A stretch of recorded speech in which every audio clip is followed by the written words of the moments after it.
Morgan Wright, thanks for being on the show. You say that now, wait till the show's over. That is very true. So you started out as a state trooper, is that correct? Police officer, then I went to the state patrol. Yeah. So where I was a police officer at Salina, Kansas was the training center for the highway patrol. But it actually, when I was a college kid, one of the troopers, Ken Massey, radio number 449. I remember him well. I was working at one of the stop and robs, and he would stop in on Friday, Saturday nights, and finally said, "Hey, would you like to go out for a ride?" I said, "Yeah." Went out for a ride with him, and I said, "That's what I want to do." So they had the best looking uniforms and everything, and I said, "That's what I want to do." So did my time at a police department 2.5 years, and then went to the Okay. state patrol. So what year was it that you went to state patrol? Dude, you okay? So I started off Salina 1982, March of Okay. 1982, and I went to the state highway patrol in July of 1984. In Wisconsin, I don't know how it was. Now, what state were you in again? Kansas, great state of Kansas. Kansas. Okay. The starting pay for a trooper, because I looked into it, I graduated from high school in 82. So around the same amount of time. And I started looking for jobs in law enforcement after I graduated from college, which was like 80, 88. Yeah, I was on the 5-year plan. I got kicked out a couple of times, that kind of stuff. But anyways, I was looking and they were the lowest paid law enforcement agency in Wisconsin. I'll give you an idea. We had two different tiers for state police. One was a state trooper, where you drove around in your car, you had your campaign covered, you looked really cool, and your car was your office, your squad car. As soon as you went, your squad car was parked at your house. As soon as you got in there and went 10-8, either on your computer with the dispatcher, you started getting paid or you were available for calls. They started out right around $16,000 to $17,000 a year. And there was also vehicle inspectors. Yeah. And vehicle inspectors didn't have full police powers. It was crazy. They had very limited police powers, but their deal was, they're checking the brakes and tires, and they're doing the full inspection, the old state inspection. Yeah, mostly on trucks or any kind of commercial motor vehicle. And they were only getting paid like 12 grand a year. And they weren't even full cops. When I started on Salina PD, I was making $7.25 an hour. Oh God. And then went to the state patrol. And I think the first year, 1984, I might have made 18,500, something like that. But fortunately, we had a colonel. He passed away. He was our first colonel of the Highway Patrol that did not come from within the ranks. He actually used to be the Wyandotte County Sheriff, very politically connected guy. And he was able to bump us. I mean, think about this. You're so broke you can't pay attention. You're making 18,000 a year trying to get by, Right. And then all of a sudden, by the time they get done with the pay raises, a year later, I'm making 22,500. That's the kind of impact he had. Yeah, I mean, it was significant. So, some of the folks that were, he didn't come from inside the patrol. After a while, it's like they checked their bank account. I said, "Check your bank account, Skippy. What do you got to say about the colonel now?" I love Colonel. Good guy. Did you guys have a union? No, you can't. Kansas is a right to work state. So we ended up having what was called a Kansas State Troopers Association.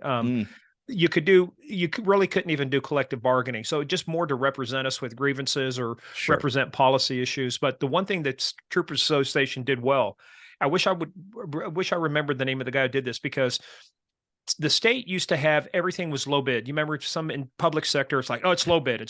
Whoever has the lowest bid. So we were trying to change some things, especially around weapons and body armor. And so one of the people that they had the State Troopers Association come in, testify before, like the finance folks and the appropriations people. And one of them, her nephew had just been assigned to the patrol. And so he looked at her, and this is what changed everything. He looked at her and said, "Let me ask you, Senator, do you feel comfortable sleeping at night knowing that the body armor your nephew is wearing is supplied by the best bid or the lowest bid?" That was it. I love it. Yeah. And so they changed procurement and certain things to, hey, best bid. So it meant it needed so we went from just having like a phone book on the front, no side panels, to actually having side panels comfortably fit, shock trauma plate, on the front. So yeah. And tailored for our uniform. Everything had to be tailored. So it was great. Wow. Now, you started out as a trooper in 84. What kind of equipment were you issued back 1984 then? Plymouth Grand Fury with a 318 V8, Yeah. a Smith & Wesson 686 with ammo dumps, not even speed loaders. So Wow. when I graduated from the academy, I had a Smith & Wesson 686 on my right side, pair of ammo dumps on my left side, and a set of handcuffs and a ring for our wooden baton. That was it. We had a KR10 SP in the car for you radar people. We had just gotten those. Otherwise, I would have had the old MR7 from Custom, which, by the way, Custom at that time, world headquarters was in Chanute, Kansas. So we got all the good stuff. But KR10 SP, but an old Motorola radio, not even a handheld. I didn't have a handheld radio for 4 years. That's very Adam 12 of you, really. Very, you know, it's, trust me, when you're out there. So the way we would do car stops is I'd be behind a car and I'd say 150 Garden City, 1044. 1044 was our code for doing a traffic stop. Go ahead. Yeah. You know, US 50 milepost 84. I'd give the tag number, the description, pull over. I'd try to wait to see if they would give me a response. If for you folks that are in the know, when you do a car stop, one of the things you want to find out is the car stolen. So you get a response from NCIC, the National Crime Information Center. And so I'd wait to hear. Sometimes you wouldn't hear it. And there were a couple of times where I would flip on the outside speaker. Sure. Yep. Start walking up and they'd go, Garden City 150, are you 1012? Which means, is anybody around you? Which is a code for either something wrong with the vehicle or something else I need to know. So I was like halfway up to this one car. It's like, I said, don't go anywhere. Keep your hands where I can see them. I'll be right back. Yeah. So I backed up. I got on there, flipped off the outside speaker, and the car was tied into a homicide. So potentially a homicide suspect was in there that I was getting ready to walk up on. Wow, what fun. Yeah, absolutely. Now, state troopers, for those not in the know, I know in Wisconsin, you know, their basic job or mission is motor carrier enforcement. You know, it's speed laws, doing crashes, that kind of thing. Milwaukee County was very unique in the fact that we didn't have state patrol in our county. The Milwaukee County sheriffs did the freeways, and the city of Milwaukee did the city. So we stayed in our lane, both figuratively. So now, as far as where you were, was that pretty much the same thing? The highway was your world. Well, we called it all roads, all codes. I had in fact, the Highway Patrol was the only law enforcement agency in the state of Kansas that could enforce every single law that was on the books. We had a separate. We were a state patrol, not a state police, so we had a separate State Bureau of Investigation, the KBI. They could not enforce all the things we could. We could enforce everything the KBI could. Our motor carrier inspectors, we actually had a separate division of the Highway Patrol that were just what we basically are weight and scale folks. They were motor carrier inspectors. Sure. They were dressed differently, trained differently, still kind of in the blue uniform, but they would do the majority of the truck inspections. Now we had guys that would go to what we call MCSAP, Motor Carrier Safety Action Program, level 1, whatever on up, but they would do the more intense, inspections of these things. But most of the time, it was enforcement on the highway. But in the area I was at too, we were also the first line of defense for many communities because the sheriff's office were not full service. They'd go home at 5 o'clock or 6 o'clock. Oh, okay. So if something happened, we didn't operate as a state police, but sometimes we'd be the only people out.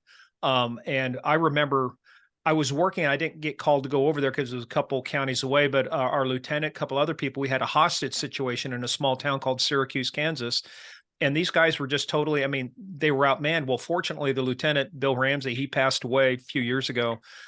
Marine, formerly on active duty. Okay. We had the tear gas grenades, in the launcher. Yeah. He's like, hold my beer, watch this. From 50 yards away, he puts a tear gas round in through a little window of a trailer. If you guys have seen the trailers, the windows are on a very small window on the side trailer. He just puts that thing through their dead eye.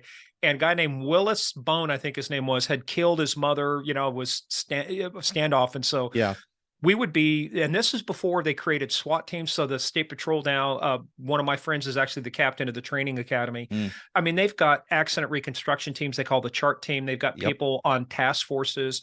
They've got people, the Kansas Highway Patrol emergency response team, very well trained. So they go there, they got canine teams. So they got a lot of stuff we never had back in the day. Back in the day, it was troopers. That was it pretty much. Yeah. For us, calling state patrol was more or less like phoning a friend. If you needed, if you had a question that, you couldn't get answered within your own department, you'd call state patrol. When it came to any kind of, you know, laws or any kind of codes when it comes to cars, you know, motor vehicles, you know, especially crashes, you know, car accidents, those guys were just whiz bangs at those. They could pump them out in half a second. To this day, if you ask me what is the state statute for failure to clear a port of entry, I can tell you it's 79-34, 112, subsection B, subsection 3. Yeah. That's hilarious. Now, as far as the training goes, in Wisconsin, they're next to a Army base, and there isn't a whole lot of difference between both of those things. You know, most academies, it's Monday through Friday, you get to go home on weekends, but not so much with the state patrol. You know, you sleep there overnight, you have barracks, you have inspections, you know, they're PT and the shit out of you. You know, it's a little bit different mindset. Well, similar to us, we stayed. So when I went through the Patrol Academy, we were at the old Schilling Air Force Base. They used to call it Minute Manor. So prior to that, the Strategic Air Command crews would be housed there. They'd have B-52 bombers. They'd have KC-130s. It's the longest tarmac in the United States. But so yeah, we'd show back up Sunday, have to be back into our training uniform and stand ready for inspection by 1700. So they would do inspections on us, make sure we got our gear, what's your general orders.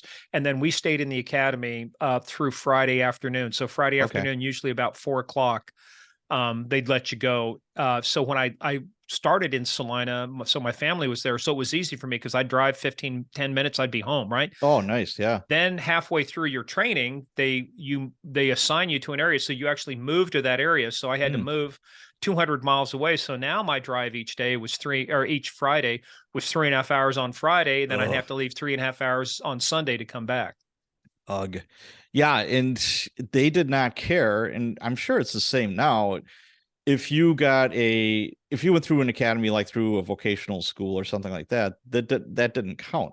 You had to go through their training. For the first time in history last year, and the Kansas Highway Patrol was established in 1937, the first time in history, they actually allowed a lateral class where they didn't have to go through the same training as troopers did. Well, you know why? Because everybody's short. Everybody's looking for ways to staff the ranks, but you got zero credit for any. I mean, now it might help on your application, the fact that I had 2.5 years at that time, even as a kid, prior law enforcement experience. That helped me because 2,000 people applied. They only hired 16 of us. So it was unusual to get hired on your first time around. That was my first time around. We had guys in our class that was their fourth try of getting on the patrol. I could see that. Well, it showed because one of them didn't make it off probation. I said, there's a reason he was on his fourth try. Oh, well, those things happen also. So yeah, that is that. So where did your interest in law enforcement come from? You said that you were working like as a clerk at like a stop and rob or something like that. Well, I was born on a military base, Fort Riley, Kansas. My dad was a World War II and a Vietnam vet. So I grew up around uniforms. I grew up a military brat.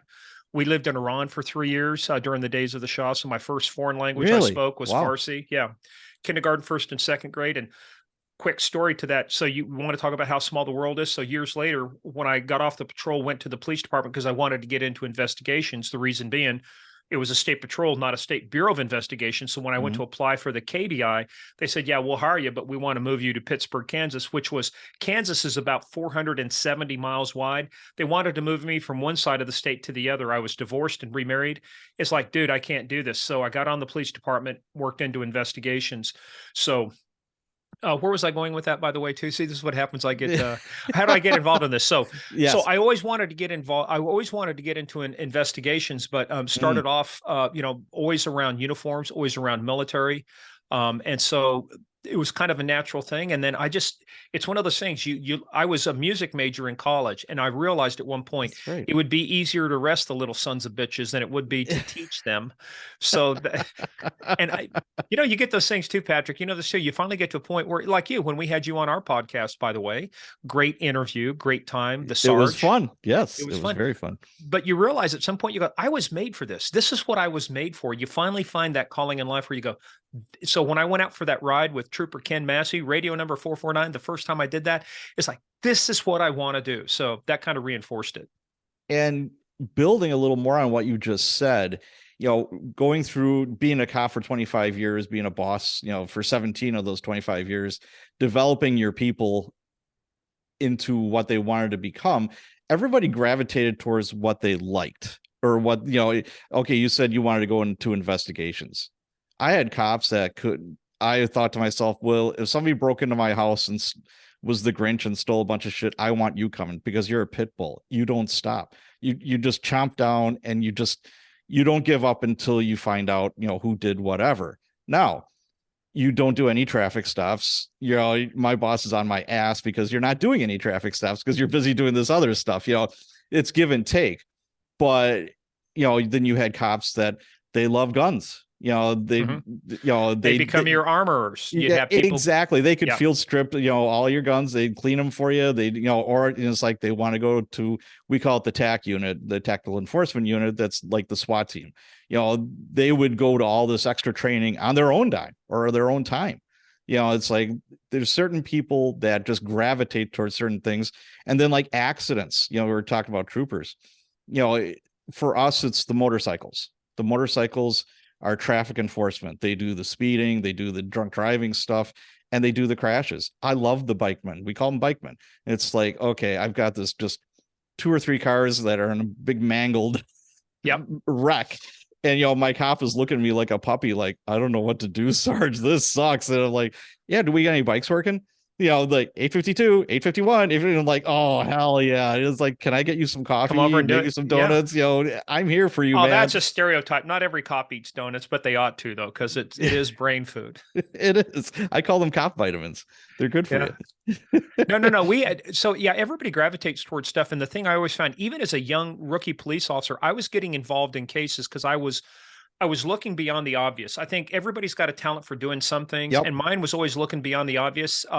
Just a quick story. I remember one night I'm working midnight shift, Salina, Kansas. And for you, if anybody's out there, a former Salina cop, when I say District 901, it used to be called Bunnyland. There was like nothing but bunnies up there on midnights. There was some good stuff, but I'm driving around, the snow's coming down, and it's 2:00 in the morning, and I'm driving past this church, and I see a set of footprints go through the snow. It's 2:00 in the morning. Who's out? So I looked where the footprints went.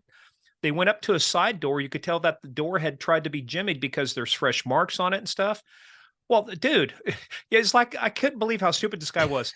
Your tracks lead you to it. Your tracks lead you. It was easy to figure out which apartment he was in, which was right. It wasn't a major case, but right across the street. He goes, how'd you figure it out? I said, you left footprints in the snow.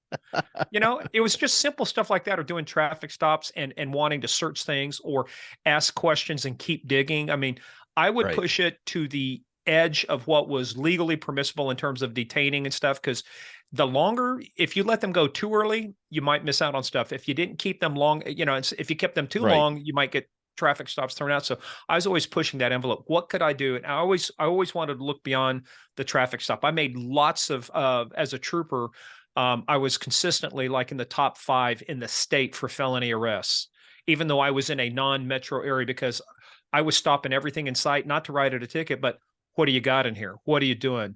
Homicide suspects, dope, money, escape prisoners. I mean, it's like, you wouldn't believe what travels the highways out there, the highways and byways. It sounds like a country song. Yeah. Add a pickup truck that doesn't start, and your girlfriend leaving you, and your dog running away, and you're there. When you play a country music record backwards, you get your truck back, your dog back, your girlfriend back. Yes. All right. So what'd your family think about all this police stuff? What'd your mom and dad think? Well, Dad was kind of absent. So he was a World War II, like I said, in a Vietnam vet. Yeah. He came back from Vietnam, had some serious issues, drinking issues, other stuff. So he was out of our life for quite a while. My mom was just working 2 jobs, just trying to make things. But I do remember I got an award one time, and she came to the award ceremony. It's the Kansas Association of Chiefs of Police, Kansas Sheriff's Association, the annual Valor Awards. And she came there, and when she heard what I got the award for, she kind of goes, I don't want to know these things, Yeah. When I was a newer cop on late shift, it was worst part of town, blah, blah, blah. And I'd be in bed or just going to bed, and the phone would start ringing. It'd be my ex-wife's friends. Is Pat okay? Is Pat okay? And she's like, well, why wouldn't he be okay? Well, I was watching the news this morning and he was at, boom, the bomb thing, the standoff thing, the Yeah. whatever thing. Yeah. And she's like, oh, I didn't know anything about that. And it happened like, it was just a weird, freaky thing where I was on TV like almost every day for a week, just at different shit. And she's like, well, I've got a tough job too, And I'm just like, well, there was henceforth one, the X. there was one week I had that was a bad week, and I got notoriety, and not like on television, but in 1 week I worked 4 fatality accidents that ended up with 8 people dead. And I was having to make death notifications and work the accidents. And then plus they're putting out, so like on the State Patrol, they say, so-and-so fatality accident worked by Trooper Wright K-150. So I had my name at least out on the patrol. It was almost like Dr. Death. It's like every time I showed up in an accident scene, there was a fatality, and so, yeah, I remember 1 week like that too. Those aren't the weeks you want to be remembered for. No, not at all. So you go to state police. How long were you a trooper? 5 years. 5 years. Where'd you go after that? Garden City Police Department, because it was right there. And it gave me I was remarried. My wife worked at the police department. Even though my ex moved away 200 miles, but our oldest boy, her son, my stepson, and then we had a daughter. We were both there. So I stayed there and was able to move very quickly out of patrol into investigation. So that's why I said, because getting on the KBI, they wanted to move me clear across the state. And I'm like, I'm not going to do that. Sure. So you go to that police department. How long were you on there? 8 years. Yeah. Okay, so you did that. So the majority or a good chunk was in investigations. Did they were you called a detective or? We were called, it depends on who you talk to, but it's like the badge said detective. We were called detective. Some guys refer to themselves as investigator, but I like the word detective because it's like that to me is like Sherlock Holmes. That's detecting. Investigating, I mean, anybody you could be a disease investigator, you could be a cattle investigator. No, I wanted to be a detective because detectives set it apart from everything else. And I did in criminal intelligence. So our badges at that time said detective. I think later they've changed the grade scale. Now it's like detective, first grade, second grade, third grade, everybody does things a little different. So now they have grades to it. So it's like D3 with LA, D3 is equivalent to a lieutenant, D3 is equivalent to a sergeant, D1's a mope. Yeah. New York has some stuff like that as well. Yeah. Again, for you kids out there in podcast land listening to this, if you're going to be writing a story about detectives, I think that's one of the ranks that gets misconstrued the most. You read a book or you watch a TV show and it's like this detective is like ordering all these cops around. It's like, no. And then they're ordering like bosses around. And I'm like, definitely no. No, that does not happen. A detective's job is to investigate.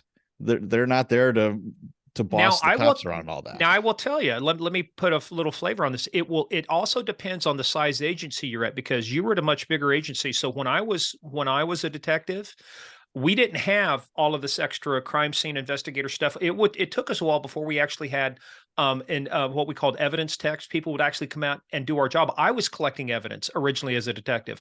I was photographing. I remember going out on a homicide, a gang-related homicide, where I got called out at 4:00 in the morning. A patrol officer found the vehicle, windows broken out, blood droplets down it. So I will tell you, no, you hit upon a good thing. That won't happen at a place like Milwaukee, New York, Chicago, because but the smaller of an agency you go to, get some context, find out how they do it. So with us, until they grew big enough to where they could get like crime scene techs, people to actually go out and do the job, the detectives did everything. I collected evidence. I swabbed things. I remember us being out in the snow, taking pictures using gray spray paint to give us the contrast we needed, and then using a special formula so that would not melt the snow, because we had to get a footprint out of the snow. The body we found the body had been run over 8 times by his own vehicle, left for dead there. And then holy shit, 8 times. Yeah, 8 times. Yeah. Wow. Actually, he could have survived because it was in a field that was there was snowy, a lot of grass and stuff. So it was actually not like a hard surface. So it kind of bounced, but they left him for dead. But anyway, I say that as I remember initially we did everything, took photographs, took measurements. And so But the one thing, it goes back to the general orders of the agency. So a detective, when they showed up, was in charge of the crime scene, at least at my agency, which meant if you were a captain and you showed up, you say, I want to walk in. I could say one of two things. No, unless you want to relieve me, I'm in charge of the crime scene by policy. But if you want to come in, I have no problem with that. I just need a supplemental report from you detailing what time you showed up. That's like kryptonite.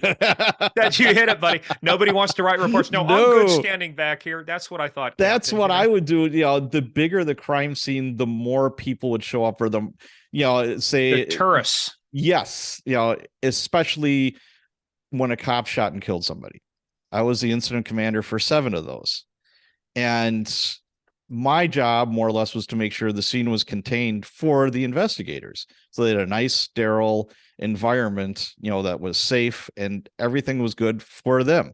You know, mobile command posts and all this. So you had upper ranks, you know, i.e. command staff that were there sometimes just to kind of be there. Looky-loos. Yeah, but you also had those that wanted to progress further up the ranks.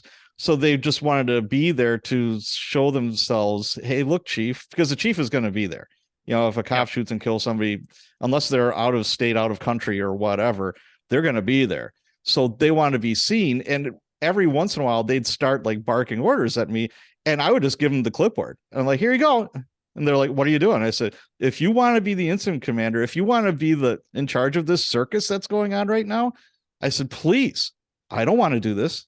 It's all yours. Well, you don't have to be that way, Sergeant. I'm like, I kind of do. Well, you don't have to be that way, Captain or Lieutenant. But you kinda... Hey, now, was Ed Flynn the chief when you were there? He was. I know Ed. Ed used to be down here, believe it or not, in Arlington County. He was the chief of police. Police. Yeah.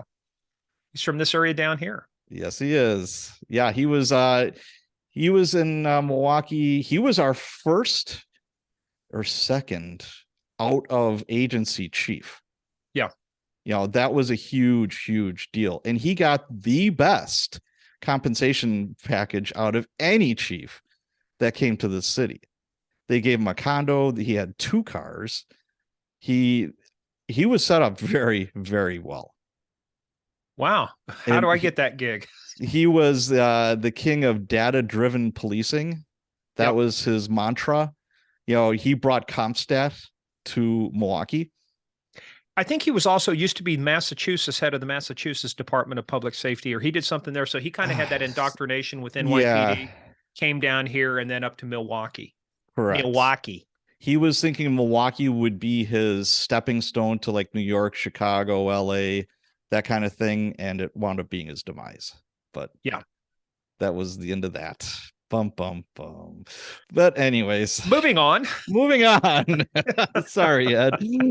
But anyways, I won't get into all Hey, actually, but stuff. let me close off on that. So anybody who's writing stuff, let me tell you one of the things, because you will get people that read your stuff that come from this industry. So like if you're writing about special operations, you better understand this difference between special forces like Green Berets and special operations.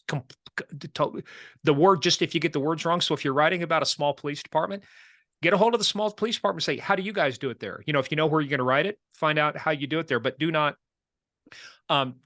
just go, don't confuse special forces and special operations. Like that's one of the key things that guys from the military see and say, you got this wrong. Here's why. Or like we were just talking about Jack Barsky, KGB, the CIA has their what they call non-official covers.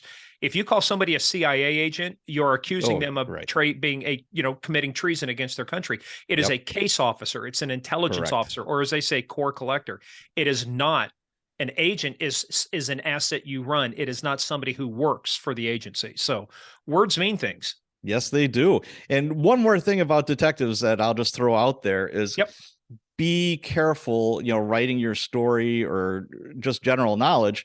You were just talking about how when you were newer, you would be collecting evidence, swabbing blood, doing all this kind of fun stuff. Like in Milwaukee, say you got a homicide, it was not uncommon to have 4 or 5 detectives from the homicide bureau come and 1 CSI person. Now you go to other big cities and it's completely opposite, where you have 2 homicide detectives and a small army of CSI techs. So, and if you watch the Brits, and if you watch how the Brits do it, I mean, they've got this down to, I mean, an art and a science. They've got their plates that they use to step on. They have their Tyvek suits, I mean, they go to extremes, and I'm going, okay, but yeah, they do. But and they have what they call an SIO, senior investigating officer, and that is a position to aspire to. Once you become an SIO, it's like moving up to become an inspector, and a deputy chief, inspector, and all that good stuff that they have. But I'll tell you what, again, it goes back to just do your research, get the context and the terminology correct, and you'll be leaps and bounds ahead. Yeah, it's interesting. I've interviewed a couple of British coppers, and sometimes they don't even go into the scene. It's cordoned off, and it's only people wearing, the spacesuits that are, allowed in. So it's definitely a different way of doing things. That's for sure. So you were a detective. And then what happened after that? Where'd you go?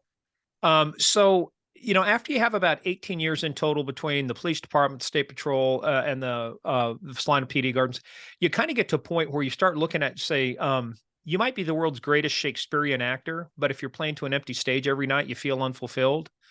And we just had some leadership at that time that did not believe in developing their people, promoting their people. I was doing all sorts of stuff on my own. I was getting training on my own. I specialized in interview and interrogation. I went through the original FBI behavioral science course and the VICAP training that they provided to state and local law enforcement. I was doing a lot of stuff for my own personal development.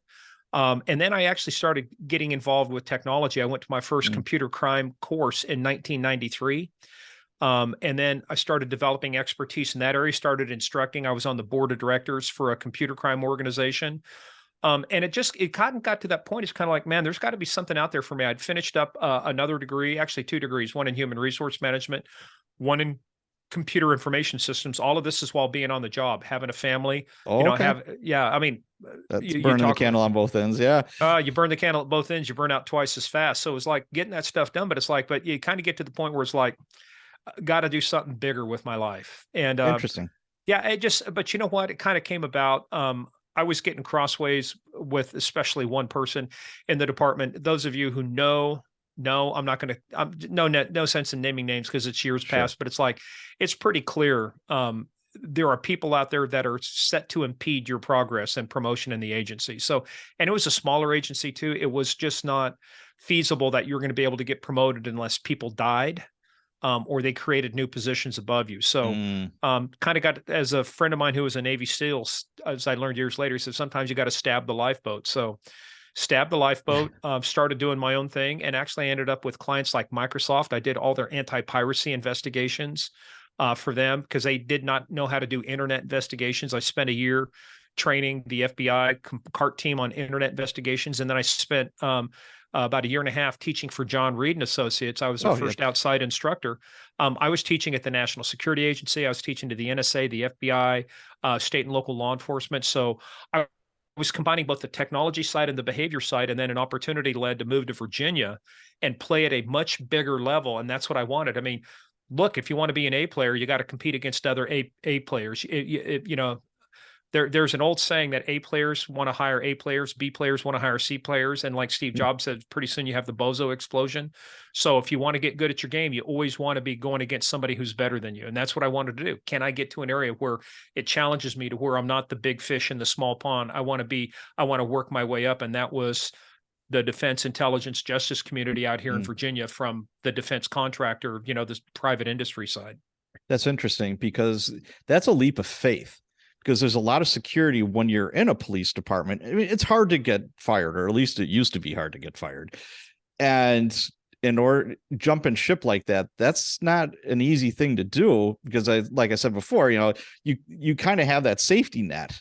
And a lot of people don't like to jump away from that because, it's like, okay, you have a pension, you're vested, but you're not going to get the full pension if you only do 18 years. Right? And let me tell you, Kansas is, your age and years of service had to add up to 80 before you could retire at 55%. So even if you wait, it's terrible. Yeah, no, it sucks. So let's just put it this way. I got out. I spent about a year and a half doing my own thing. Then I took this offer to move to Virginia. So in a year's time, I quadrupled my salary. Wow. But that's not guaranteed. No, there's it no was. guarantees with that, and on Yep. top of that, it's like, there's pros and cons for being in a smaller department.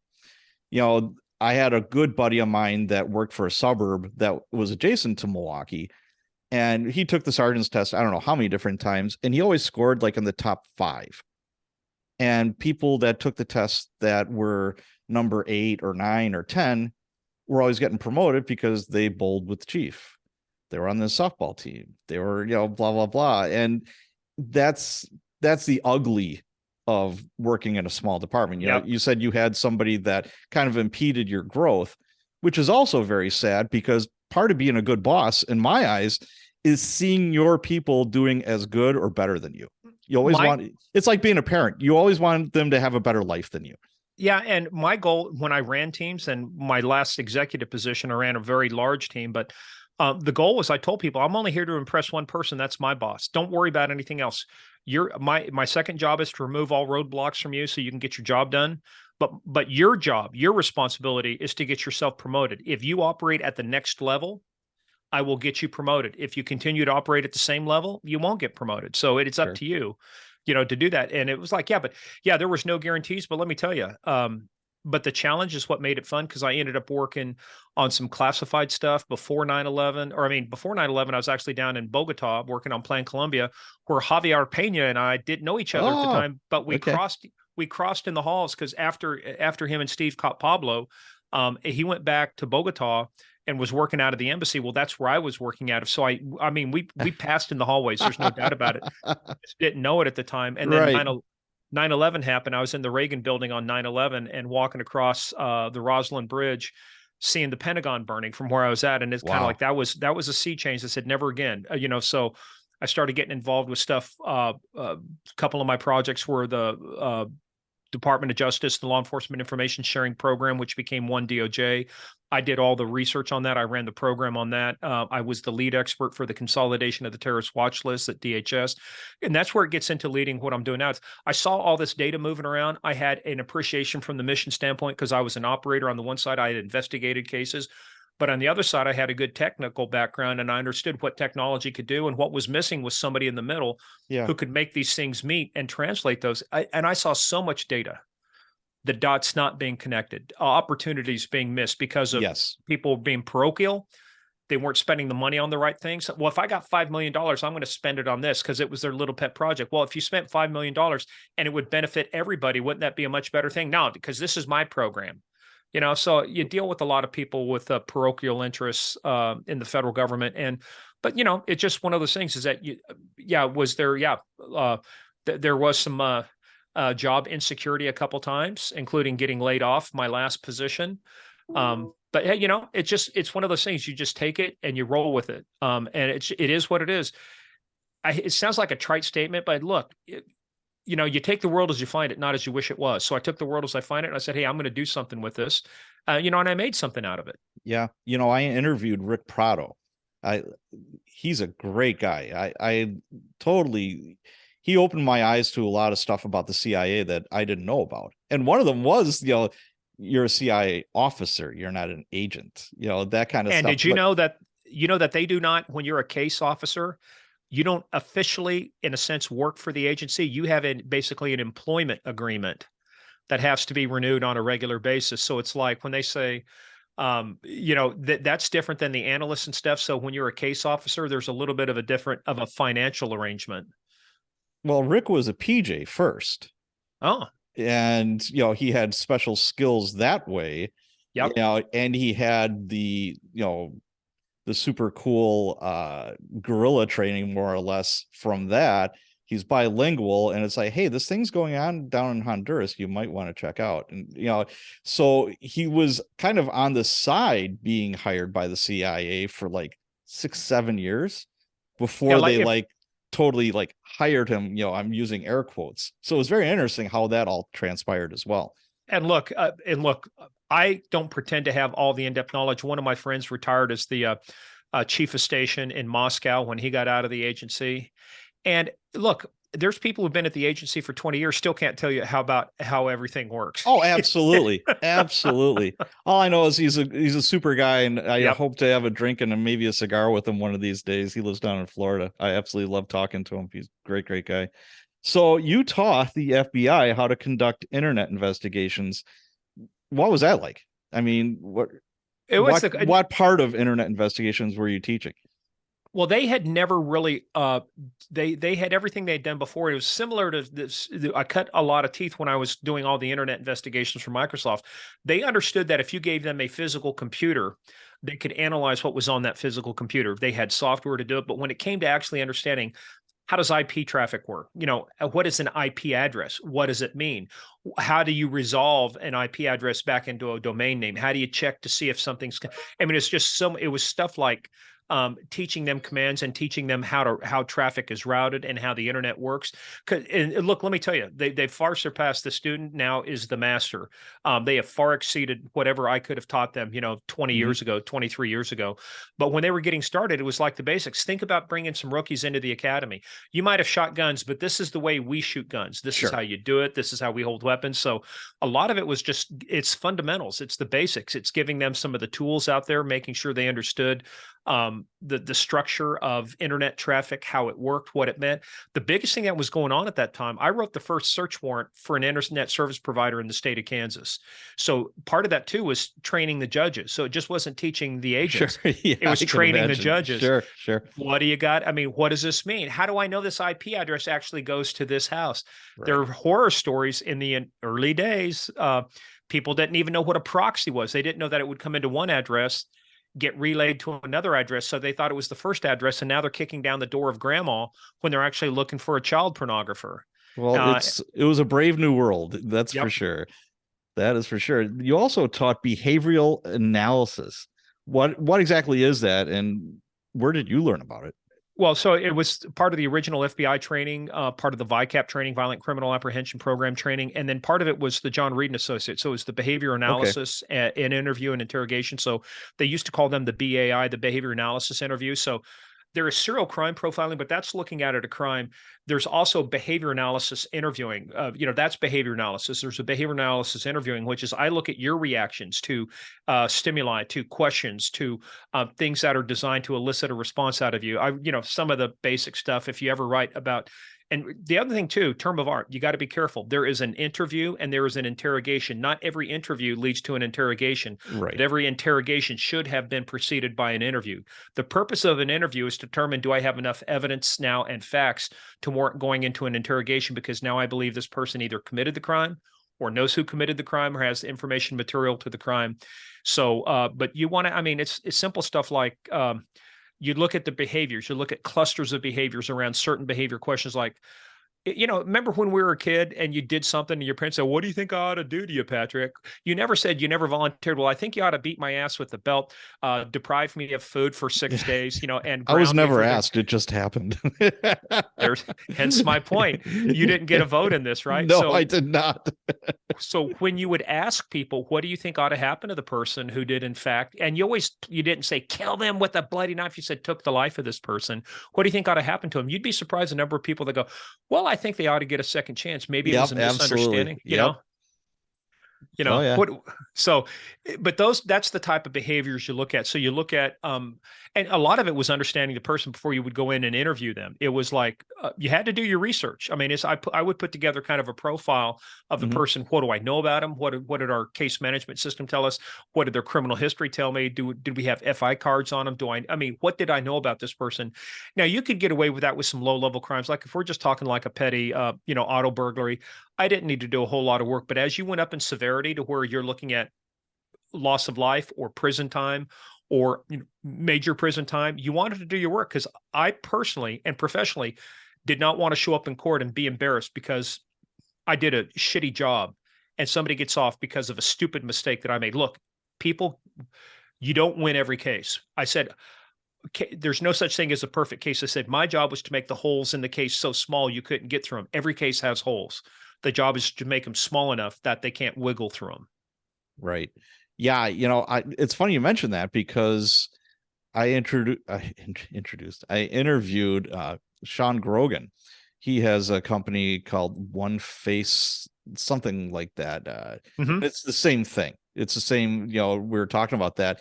And again, if you're writing a story or you're doing a screenplay and your interviewer slash interrogator goes in and just starts hammering them right away, it's like, did you kill, Jane? It's so stupid. I look at these dumb ass interrogations on TV. That's why it's so painful to watch. They do zero to build rapport with this person. They do zero, like homework before they even walk Here's into a pro the room. tip, people. You cannot walk into a room and say, you're going to get the needle unless you tell me you did this. Wait a minute, Skippy. If I tell you I did it, I'm going to get the needle. So what's my incentive for me telling you I did it? You can't. I actually had a chance. I used to raise a lot of money for the National Law Enforcement Officers Memorial from an individual standpoint, do the biking and everything. So I went to a couple of the big to-dos they had. And at one time, Vince D'Onofrio used to be one of their spokespeople for it. And I actually had the chance to talk with him because Vince, when he would do his interrogations, on Law and Order, it was like there was never a period there. He would and I said, where did you learn that? Did you learn it from cops? That was kind of his style, but his was a little bit more, I don't want to say accurate, but it was less of this get in their face, yell and scream at them, but it was more, behavioral, doing stuff. If you really saw the way an interview and interrogation goes, it would bore the shit out of you on TV because a lot of people just want to hop right into it. I've done interviews that have lasted 3, 4, 5 hours just to get to an interrogation. Oh, absolutely. Yeah, absolutely. And we were talking too. It's like some departments use them, some departments don't. They use pedigrees. And we use pedigrees, and it's like, okay, what's your name? Okay, here's your basic information. Where does your mom live? Is your dad alive? Brothers, sisters, where did you work? Where did you go to school? And it does a couple of things. One, you're starting to develop rapport with the person. And two, it's like, okay, if you have to make a death notification later on, or if you're investigating for something different, it's like, oh, okay, now I know where you might be, if I need to find you, or if I have to notify like next to kin, okay, I can find them too. But there's another advantage to that too. This goes back to a separate case I did one time. A buddy of mine that I worked investigations with, him and the lieutenant it's like Voldemort, he who shall not be named. This was the guy that was the pain in the ass. Fancied himself as the best interviewer and interrogator and stuff. Well, they were in with this kid for like 45 minutes or an hour, got zero with him. We suspected him and his brother of being involved in a bunch of residential burglaries. I mean, a bunch. And so when they came out, Larry and I worked together. It's like, he came out and he said, "Nah, we're just not getting it." I said, "Do you mind if I give it a shot?" He goes, "Yeah, absolutely." "Well, you won't get it." The other guy, "You won't get anything out of him because I'm the great interviewer, interrogator. And if I can't get it, you can't get it." So I go in there.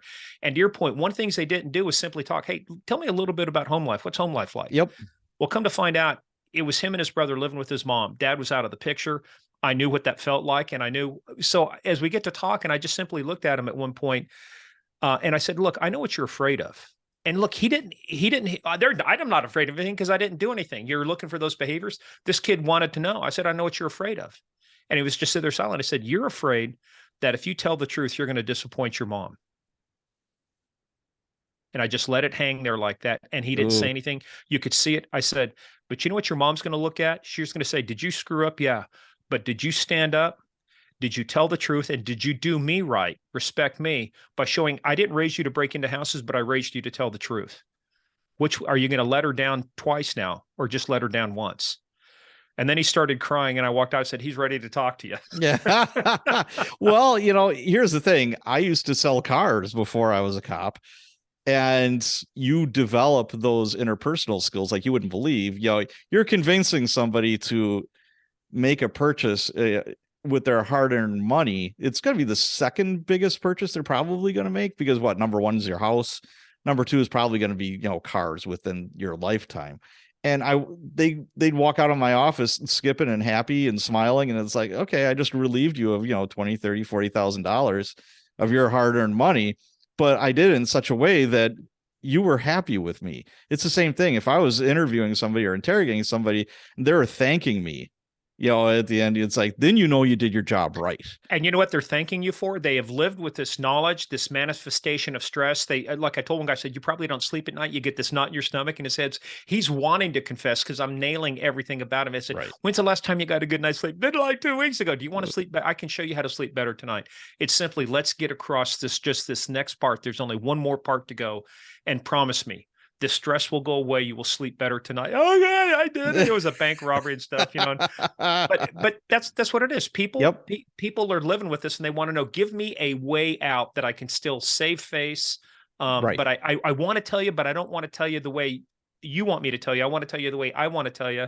And you know, you work through it. But like I say, if you don't establish rapport, and if you don't know things about them that you can use later, hey, you graduated from this high school. Did you ever know Tony? Yeah, Tony was, you know, my son's friend or whatever else. You know, hey, have you heard from him lately? No. And then, but it's just showing that you care enough to do a little bit of research on them and you know about their life. Right. Probably the worst. You know, it just jumps out at me again. You know, my wife loved watching like Hawaii Five-0 and Chicago PD and all that other stuff. And I remember there was an interrogation scene where this guy is handcuffed behind his back in this room with just like a chair, and a female detective comes in and she shoves her gun in this guy's mouth. And it's like, talk. And I'm like, well, he can't talk. There's a gun in his mouth. He can't say anything. You know, I mean, the point of ridiculous, and that's where people get this very negative impression of police. They think that's how we did stuff, or that's how we do stuff. I can't watch cop movies sometimes because my wife gets mad at me because I'm critiquing them. Well, look, yeah, continuity. And you know, the thing that pisses me off more than anything is it's just, and this goes for you people writing stuff, basic fundamentals. When you have a semi-automatic versus a revolver, your ammunition is on different sides. When you have a revolver, you're right-handed. Your ammunition is on your right side. Why? Because you put the revolver in your left hand, you dump the rounds, and then you put your speed loader in there. When you have a semi-automatic, the weapon stays in your right hand. You eject the magazine, put the next one in. So where your double mags are not on your back. Right. You know, you're sitting on them. That's not where they go. That's, you know, anyway, I digress. Yeah, you know, just real quick, I was helping a friend of a friend say, hey, I got a buddy who's making an independent film. It's like a police film. You know, could you just watch this 5-minute YouTube video? You know, this is like the highlights of his like film. I was like, yeah, sure. Why not? What the hell? And I'm looking, and this guy is talking into a police radio with no antenna. They're pointing guns at each other and stuff. And I'm like, oh my God. And I'm like, where do I start? And the other thing too, is when they're talking on their car radio and they're not depressing the mic button. Yeah. It's like they're just holding it. It's like, yeah. That is one magic microphone, my friend. Yes. It's like, oh, the little things count for so much. All right. So let's fast forward here a little bit. When were you a technical advisor for America's Most Wanted? Or was that America's Got Talent? I forget which one. No, America's Most Wanted. So okay. Actually, I was, now this is part of where, so I had worked through the industry side. I had done work with the defense contractors, large consulting company. Then I ended up working for Cisco, which it used to be called Cisco Systems. Now it's Cisco. And so I started looking at, hey, what it started, I wrote a blog that said, you know, MS-13, a clear and present danger. And then an associate producer from America's Most Wanted picked it up and they wanted to dive into it. Hey, we might do a segment on this. Well, I'd had some ideas because I'd actually designed some solutions that our CEO at that time, John Chambers, took over to Mumbai, India, after the attack there by Lashkar-e-Taiba. I designed a system that had, sorry about it, I thought I had these frickin' reminders shut off. That's okay. I had a system designed that a lot of people will remember ShotSpotter, you know, it can detect gunshots. What it could not do at that time. We still have them. Yeah. Yeah. But you know what it could not do at that time. And now I'm talking 2006, 2007, it could not interface with the video surveillance system so that when the shot went off, the camera would cue up to exactly where the shot came from and then automatically dial 911 with the video to basically say, here's the shot, here's the person, and then track them, use tracking. So one of the things I designed, our CEO took to Mumbai, India after those attacks, and then took down to Mexico City. And then I started thinking about stuff. And one of the biggest things when America's Most Wanted, as I started working with them, one of their biggest problems was you'd call in on Saturday night with your tip. What a lot of people didn't realize is they'd have to have two U.S. Marshals in the call center. Why? Because America's Most Wanted could not call directly into a law enforcement agency, say, hey, we're AMW, your fugitive is over here. Why? For two reasons. It came in as an anonymous call. And number two, how do I know you're not the fugitive telling me to go look in the wrong place? That's very true. Yeah. So they'd have to get a hold of their national operations center, who would then call or send a teletype to say, these folks are going to call you. So it's like a 15-minute process. Well, this is a little inside baseball, but this is as you do stuff, you have to know terminology. So there's two main networks law enforcement uses. One is the what's called the CJIS, Criminal Justice Yep. Information Services Network, the big CJIS one. That's where you have the NCIC and the IAFIS, the fingerprint, CODIS for DNA, NIBIN for ballistic. By the way, NIBIN, the reason there's only one system, you can thank me for that. That was my project at DOJ. I actually wrote up a justification as we were combining stuff. This was based on the DC sniper case. As a detective, I said, why do I have to go to 3 agencies to find information that should be in one place? How many places do I go to find out who's wanted? I go one place. What about wanted cars? But why do I have to do it ballistics? So John Ashcroft wrote an executive order directing that all ballistic information shall be, the repository shall be NIBIN. Okay. So that was one of my early wins on that case. So you started looking at this stuff. So that's why I say you start. So there's the CJIS network, but then there's another network which actually become part of the solution for America's Most Wanted. It was called INLETS at the time. It used to be stood for the National Law Enforcement Teletype System. Then it became the International Justice and Public Safety Information Sharing System. Well, INLETS is the administrative network. NLETS is the administrative network. So when you would stop somebody, Patrick, in Milwaukee, and they had a Florida's driver's license, your request for that driver's license went over the INLETS network. Your registration went over the INLETS network. And when you wanted somebody's criminal history, it would go over the INLETS network to what's called III, the Interstate Identification Index. III then would then spawn a request to the state repository and send you back the criminal history information. So I got the idea. Why can't we put INLETS, or why can't we put AMW as just a node on the INLETS network, so that when they sent out a message, it would go over the INLETS network. It would come in as a trusted message. So we designed this whole thing where we would take their web page. It would go into what Cisco had at that time was called digital signage. So it would pop up on a screen, a lovely screen. So we'd have video, we'd have mapping, all of the stuff there would pop up for you right there. And it would say, and they would do it. What used to take 15 minutes, we got down to 15 seconds. Wow. That's very cool. So what exactly did you do on America's Most Wanted?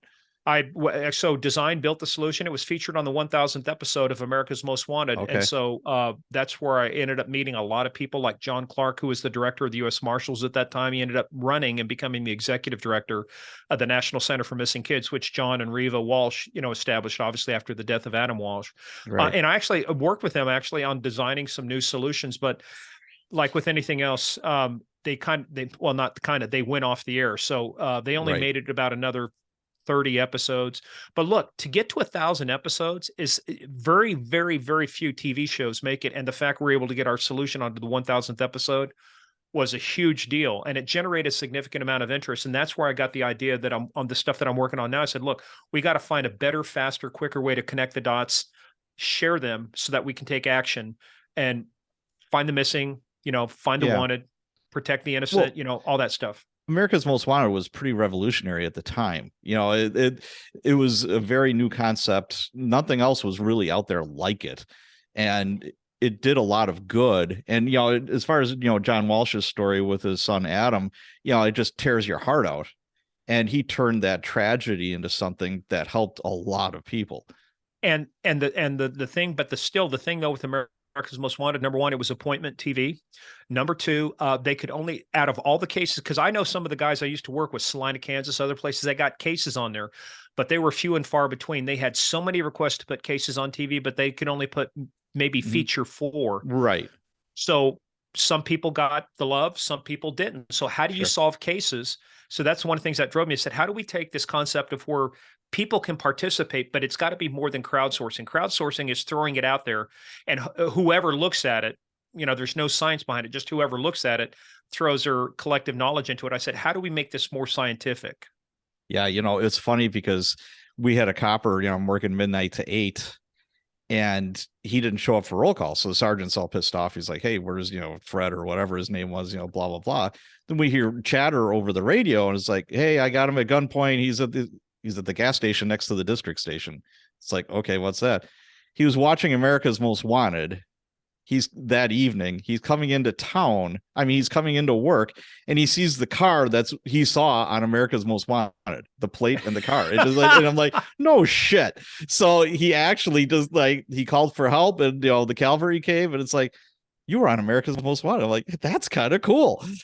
Yeah. Well, and that's one of the things that they talked about, which was, one of the issues was they had homicide suspects that they got the tip on. And by the time law enforcement got there, the guy had absconded, but the TV was still turned to America's Most Wanted. He saw himself on TV and left before the tip could get to law enforcement and back to them. That is so awesome. I love that kind of stuff. It's like, oh, love it.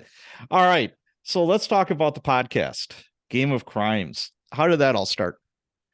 I was bored, and Murph was a buddy of mine. So we said, hey, look, how about if we do let's do a different take on it. I do not like, I mean, I've listened to a lot of podcasts, but my preference is never to profit off the misery of others. And sometimes, look, I get it. Not Stone Phillips, but oh gosh, all of the guys, Keith Morrison, those guys on 2020, they do a great job of telling a story, but most of the time, these are resolved cases. And so it's like the Jeffrey Dahmer thing, on Netflix. They did a whole documentary of that. Yep. People are profiting off the misery of others. I said, let's do something different. Let's get the people who are actually involved in this stuff to tell their story firsthand. None of this third hand, none of this pontificating. Well, I think this is the way it happened. It's like this is what drove me nuts. I was in DC when the DC sniper case was going on in this area. I got so tired of hearing even people like Bo Dietl, former NYPD guy. It's an angry white guy. It's this. Everybody had it all wrong. And so what we did, we interviewed the people who actually took down the snipers. We interviewed Bill Sarukas, U.S. Marshals who actually identified the snipers. So what we do is we interview the people who have the real story. It's like you, Patrick O'Connell, which we changed your name on the well, I appreciate that. Yeah, we'll let you be O'Donnell now, but you're officially O'Connell now. But we want to talk to the firsthand. We want the firsthand accounts, right? So, think of being cops in a bar. Well, a buddy of mine told me about a case he had one time, and they want to take credit for it. It's like, no, I'd like to hear from Steve Murphy and Javier Pena. How did you guys really take down Pablo? So we talked to bad guys. George Young, that was our second interview we ever did. George Young passed away just after we did the interview. It's the last interview he did. That was Pablo's business partner. But I've talked to people like Dave Reichert, who've did the Green River killer investigation, Gary Ridgway, 49 now, up to 51 homicides. We've got people involved, in fact, one of the cases we're following up on now, Rob Zaharashevsky was the DEA agent who was one of the main guys on Operation Relentless, the operation to get Victor Boot. The only the reason people know about Victor Boot now is because of Brittany Griner, and they made that trade for him. So we actually had about that. We got like 78 episodes, but where we're talking to good guys, bad girls, about the things that they were involved in. Because if you really want insight, that's where you get insight. How did you approach this? Why did you say this? Why did you do this?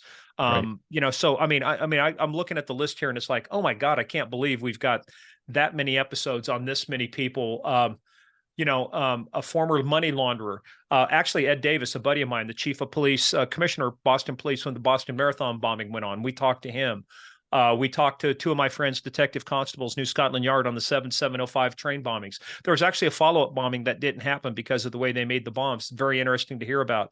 I'm looking at all these names. I cannot do them justice.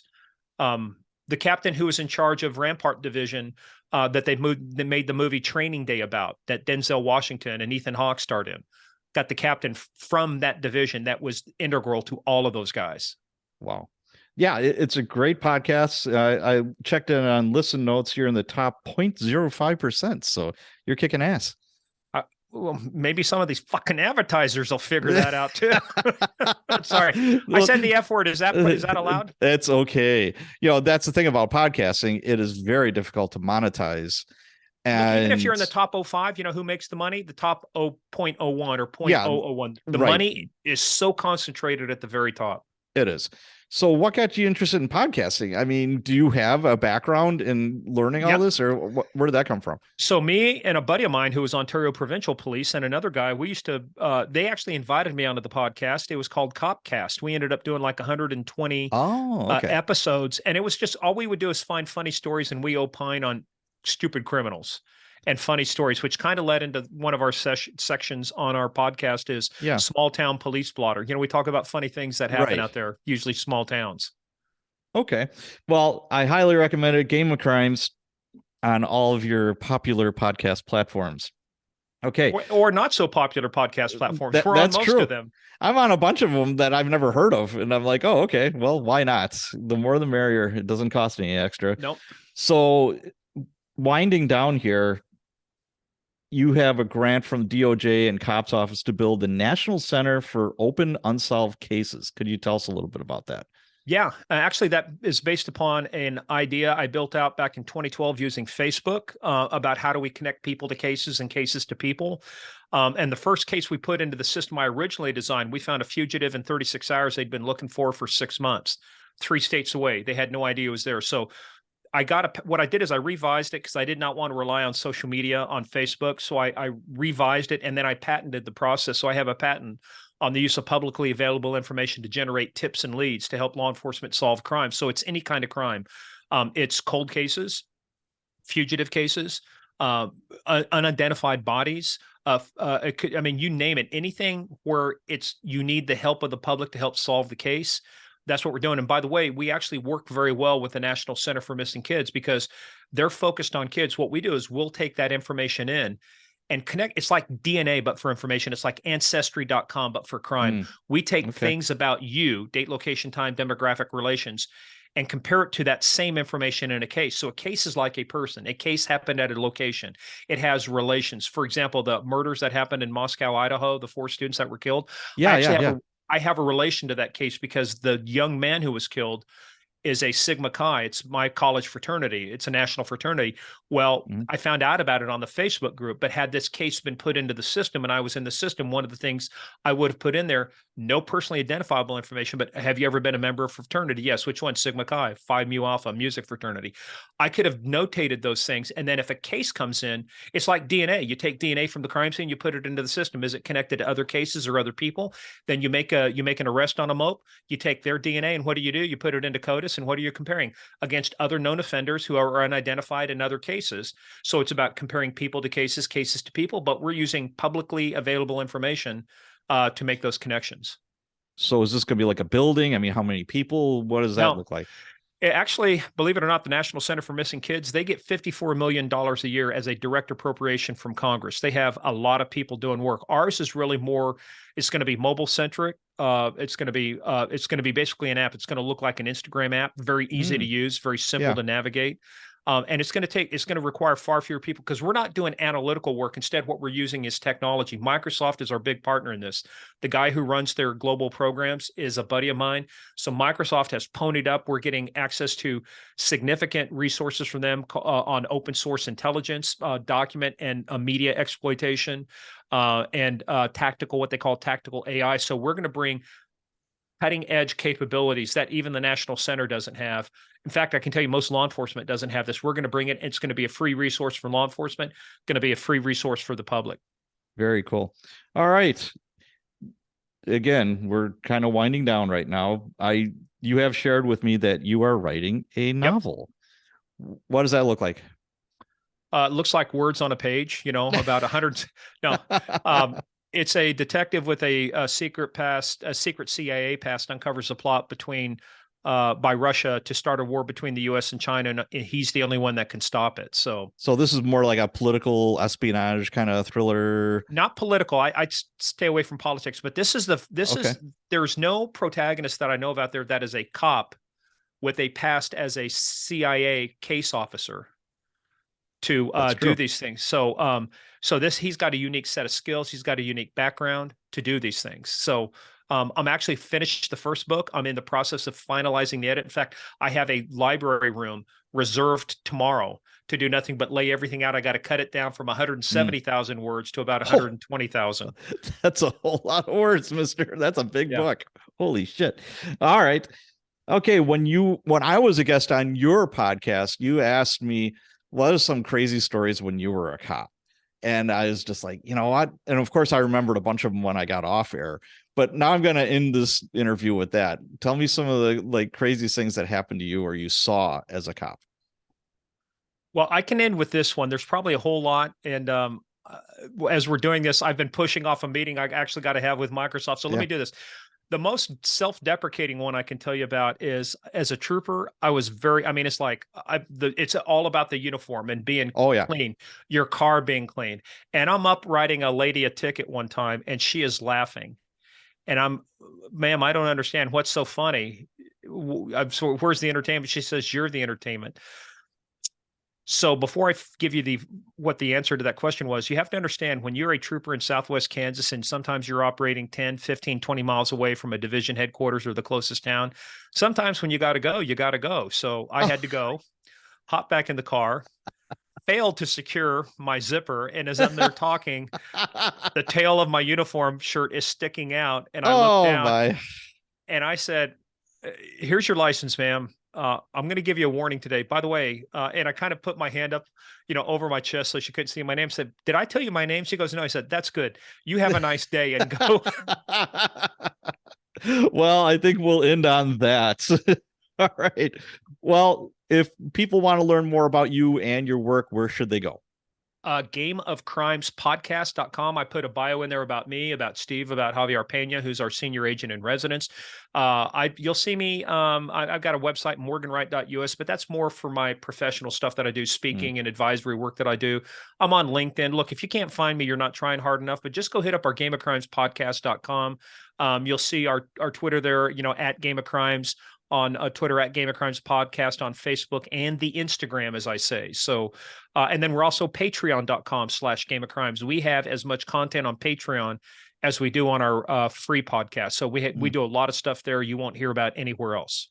All right. Well, very good. Well, thank you so much for being on the show today. My pleasure, Sarge.